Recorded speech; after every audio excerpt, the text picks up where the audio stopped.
How the Candy Cane Got Its Stripes. Written by Kevin Brougher, illustrated by Lisa Santa Cruz. At the North Pole, the candy cane, the Christmas treat made so long ago, was first pure white like Santa's beard, or maybe winter snow. The canes were full of mint and delicious to the tongue, and on Santa's favorite Christmas tree, they were aptly hung. For years, the North Pole Village has enjoyed this mint delight, and to watch Santa make them is really quite a sight. Now in Santa's famous kitchen, in a corner on the floor, is a tiny little window beside a tiny door. And behind this little door lives a mouse of brown and gray. He loves to paint all through the night and draw most of the day. He has worked on many projects. He has painted mugs and cups. He has decorated water bowls for kitty cats and pups. He paints amazing pictures, but it's really not his thing. He'd rather decorate a chair, a toy, or figurine. So when he overheard of a contest taking place to decorate some candy, a smile filled his face. Yes, Santa had grown tired of the candy canes plain white. A one-color candy just didn't seem quite right. Art contest, dear North Pole Village, I love my candy canes, my friends. I think you love them too. But I think plain white has seen its days. I'm needing something new. So get your colored pencils, get your crayons, get your paint. If you win this candy contest, you will surely be a saint. Santa Claus. So Santa's candy contest was the talk of every house, and friends came by each day to encourage Mr. Mouse. Finally he gave in and he got his paints and brush. His friends all started cheering, but all he said was, "Hush!" Many elves were working hard to win this contest prize. You should have seen their energy and excitement in their eyes. Some drew toys, some drew games, some drew Christmas trees, some drew boats sailing high upon the seven seas. And others in this Christmas town were making up designs, birds and bears and bobcat cubs and prickly porcupines. The reindeer with a brush and mouth designed some winter scenes, but everything that they produced had one strong common theme. The polar bear with monstrous paws drew nothing but a seal. When they asked him why, his reply, "It's my favorite meal." Some penguins got to work one day. They jiggled just like jelly. They dipped their stomachs in some paint and painted with their bellies. The Arctic fox, with usual wit, employed a local artist, who for the pay that he received probably worked the hardest. The fluffy North Pole bunnies, with ears both long and furry, made designs at blinding speed. They're always in a hurry. The nearby wolves tried their best to paint with bushy tails. Their conclusion sadly was their efforts were a fail. The elves had told the owls they were known to be astute, but the owls shrugged their heads. Seems they didn't give a hoot. The barnyard pigs and chickens, the goats and all the rest, created lots of art, but most was just a mess.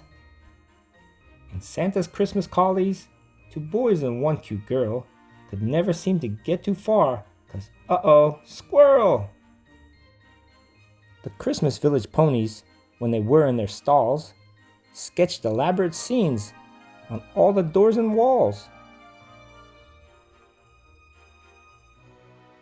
The narwhals thought that they might win. They worked from dawn to dusk.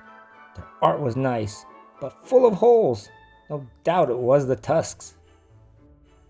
To watch the orcas paint and draw filled the town with sheer delight. Landscapes, abstracts, still life art, but all in black and white. And the musk ox, moose, and lemmings, the puffins, terns, and geese, the seals, otters, and walrus, each making a masterpiece. The belugas, eagles, and wolverines were painting and drawing too. Who would win this candy contest? Well, nobody knew. When the day arrived to judge the art, all artists gathered round to see Saint Nick put on a smile and hear their favorite sound.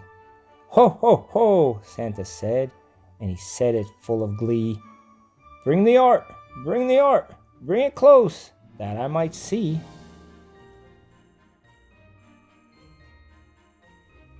But as he peered upon the art, he scrunched his chubby face.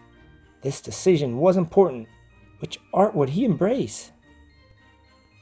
He looked at every entry, and then he looked again. He was going to pick a winner. The question was when? You could tell that he was flustered by the sweat upon his brow. All he said for quite some time was one word. It was wow. Then Santa spoke, and you could tell that he was most sincere. This art is all magnificent, but something's wrong, I fear. To put this art on candy canes just doesn't seem quite right. We need to show this work to all in a bigger, brighter light. So I'll put these in my workshop, and I'll show them off with pride. And everyone was happy, except for one elf who cried. What's wrong, my little elf? Why the sobbing? Why the tears? Will I have to eat these white canes for years and years and years? Well, if you will allow me, said a small voice down so low, I'd like to show you my art. Santa could not tell him no. Well, show me what you have.